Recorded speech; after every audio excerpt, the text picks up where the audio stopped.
Well, a big announcement today from Ron Paul. He announced he would stop spending money on active campaigning, but he hasn't given up fighting for delegates. Now, we've already seen plenty of surprises at state Republican conventions in terms of Ron Paul winning the majority of delegates in those states that had originally gone to Romney or Santorum. And this past weekend, we also saw violence break out between Romney and Paul supporters, not to mention one of Mitt Romney's sons, Josh Romney, getting booed off the stage at the Arizona Republican Party convention. Take a look. Make sure that it says paid for Romney and that it's green. I appreciate your support. Thank you very much.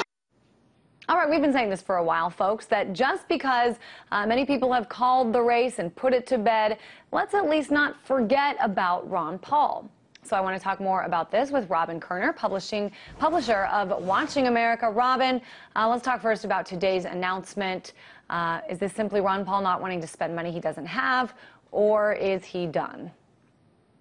Oh, no, I think he's just reconfirming that he's going to spend the money he does have wisely. You know, the strategy was never based on those things that he today said he's not going to be doing.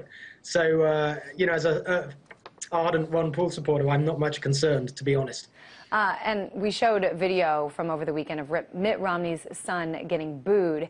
Now, I also want to play part of a small local news story, something that also happened over the weekend in Oklahoma. This woman right here, Mrs. has physically assaulted me. The video you're watching is being recorded by a woman who says she was just hit in the back. This wasn't the only commotion during the Oklahoma Republican State Convention. This Ron Paul supporter says he was hit in the head by a 70-year-old Mitt Romney supporter. Here's video moments after the altercation as officers defuse the situation. Robin, what do you think? I mean, is this a preview for what we might expect in Florida in August at the Republican National Convention? I hope not, because Ron Paul's politics are premised on the principle of non-aggression, which I think is kind of a good principle to take anywhere, including Tampa. You know, but there are going to be fireworks, I think. You know, there's this line about the revolution hasn't been televised. It's going to be hard not to televise it in Tampa. So I'm kind of quietly excited as to what we're going to see, because I think it's possible that the nation will see that the ideas that Ron Paul represents are a lot more important to a lot more people than, you know, they might currently realize. And we should say that Ron Paul and his campaign have not condoned this violence. They've condemned it. A lot of it, though, happening to Ron Paul supporters, people who just want to see this thing wrapped up. There's a lot of talk recently about the delegate strategy that Ron Paul has really, you know, said he intended to use all along and has been using. Still, a whole lot of people surprised over the last couple of weeks with some of those delegate victories at Republican state conventions in places like Maine and Nevada. I know we're keeping our eyes on states like Michigan and Minnesota, but I'm wondering, I mean, what do you expect to happen? Do you think he's going to still win the majority of delegates in some of these states? Oh, Ron Paul's going to win a few more states based on delegate count. I've no doubt about it. The question is, what do they do about that big number of delegates in Tampa? And, you know, the big elephant in the room. And what are his supporters that are going to have this platform? What are they going to do with it? I mean, if there's some discussion right now whether any of the delegates really are bound. But even if they are the Ron Paul people going to play ball, or will they feel kind of morally justified based on what's happened to them through the campaign to perhaps just throw a spanner in the works and vote their consciences? You know, who knows what could happen?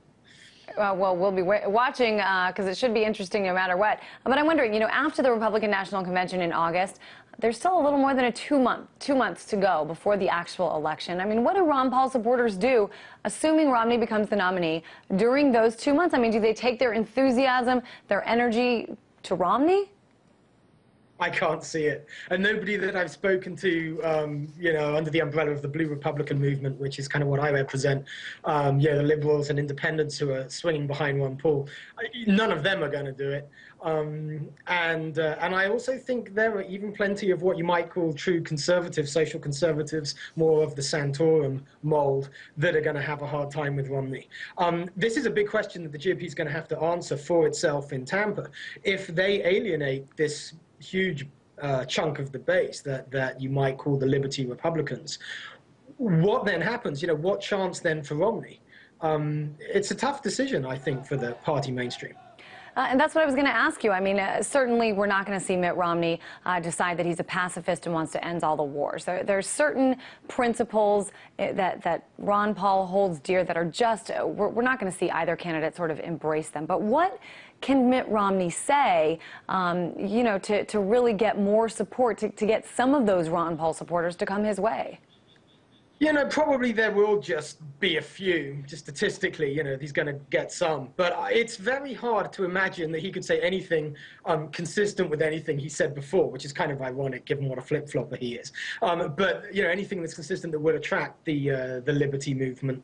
So, the only thing that I think could really make a difference would be if he could actually sit down in a room with Ron Paul and convince Ron Paul that he's had some road to Damascus experience and basically, get Ron Paul's endorsement that way. I mean, I trust Ron Paul enough. I think the man is of enough sufficient authenticity and integrity that if he said, Romney has said that he's reversed positions on A, B, and C, I believe him, I'm supporting him, please you do it too, then I would seriously consider that. But I just can't imagine the hypothetical world in which that happens, so we'll see. And a lot of the Ron Paul supporters that we talk to, they do say this is a revolution, it's not about one election. But let me get your take, Robin. I mean, some of the ideas that Ron Paul has been, espousing for years now have become more and more mainstream. They've become things that some, regular run-of-the-mill Republicans have embraced. I'm wondering, what do you think will sort of translate and seep into future policy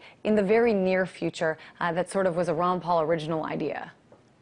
Oh, yeah, so many things. I mean, one of the reasons what you're implying here is going to happen is that the Liberty Republicans have taken over so many of the states and the counties with respect to the GOP, that those county and state platforms are being rewritten in the spirit of, Ron Paul republicanism, in a more kind of libertarian, with a more libertarian sensibility. So there will be changes. They're already coming down the pipe. They're kind of unstoppable. Obviously, the monetary system is now mainstream. It's now possible to get on a stage at a Republican convention and espouse the benefits of peace.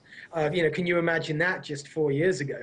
The momentum is really quite incredible. And civil rights. I mean, there are some serious voices for civil rights, which is maybe the most troubling area in the U.S. politics today, both on the left and right. We've obviously had the NDAA come down. We didn't think Obama could do anything worse than the Patriot Act, but here we have the NDAA, and there is executive orders left, right, and center. CISPA that you were just discussing earlier in the show. These are big issues. People like Rand Paul and others, and even some people on the left. I mean, Kucinich now doesn't have the platform he did, but there are known names all over the political spectrum that are going to take advantage of the mainstreaming of liberty-oriented issues, which are definitely the most important political issues in the U.S. today. Certainly the idea of a smaller government adopted by so many people, especially seeing what's going on. Really quick, I just need you to make a prediction. Do the majority of Ron Paul supporters in November vote for Obama, for Romney, for Gary Johnson, or do they write in Ron Paul? Oh, I think there's going to be an extraordinary number of write-ins for Ron Paul. The difficulty is that they won't all be counted everywhere. There will not be a block vote. It won't be Romney.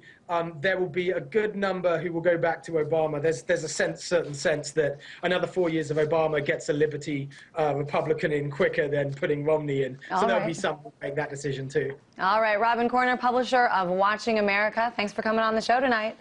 Good to be with you. Thank you.